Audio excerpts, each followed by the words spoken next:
Bonjour à tous et bienvenue sur ma chaîne. Je m'appelle Jean Dupont et je suis passionné par les voitures depuis toujours.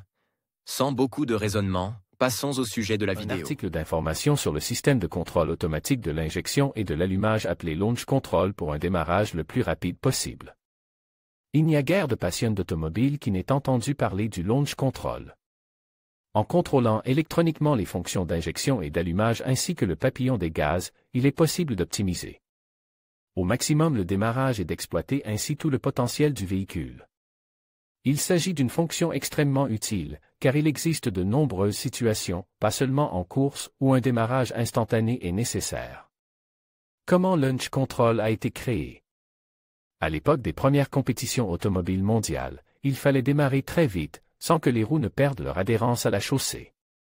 À l'époque, il n'y avait pas de système à microprocesseur pour contrôler les performances de la voiture, de sorte qu'un pilote maîtrisant l'art des départs rapides était considéré comme un pilote de haut niveau.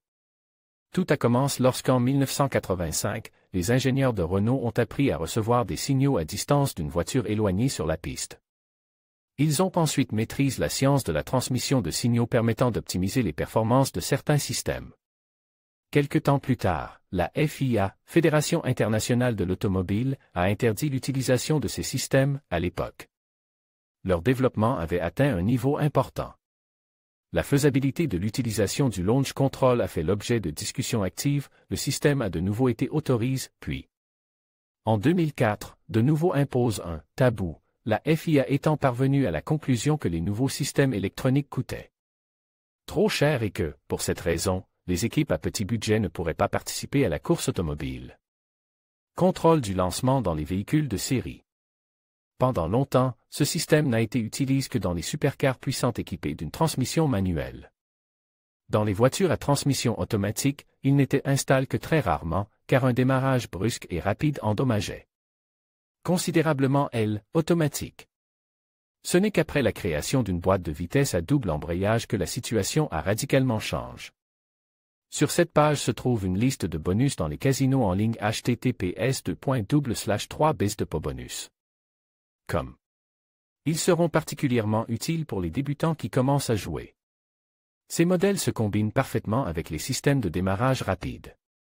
Le mode standard de contrôle du déjeuner est installé sur un certain nombre de voitures produites par le groupe VAG, Volkswagen Tiguan, Skoda Octavia et autres. Dans la plupart des cas, les modèles dotés d'un moteur turbocompresse sont choisis à cette fin.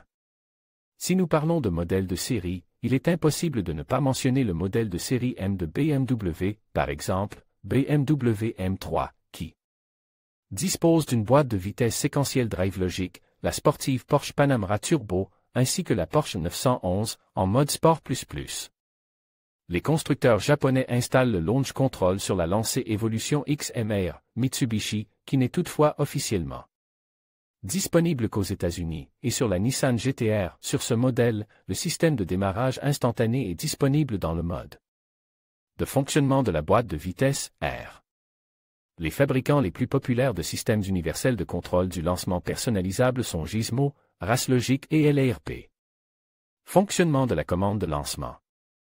Le principe du système est que le moteur, avec l'embrayage complètement en fonce et l'accélérateur ouvert au maximum, est maintenu à un régime de couple de 3000 à 4000 Tr/minute.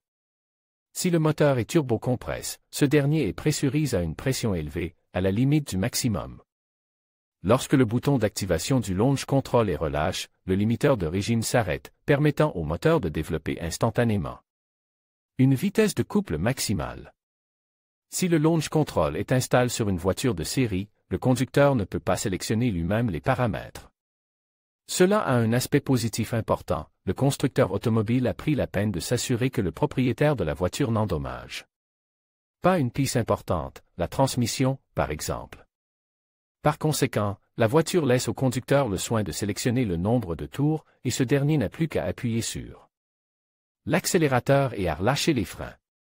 Pour chaque modèle doté d'un système de démarrage rapide, il existe un manuel d'instructions qui précise l'utilisation correcte de ce mode. Ce dernier se distingue d'un démarrage normal par le fait que le pied gauche appuie sur le frein et le pied droit, accéléré, ce qui n'est pas conforme aux règles de conduite d'une voiture à transmission automatique. Dans les voitures équipées d'une transmission DSG, Direct Shift Gearbox, qui consiste en un tandem de boîtes de vitesse automatique et manuel, il y a 2 pédales, mais la voiture est commandée de la manière prévue pour le mode automatique, c'est-à-dire avec un seul pied.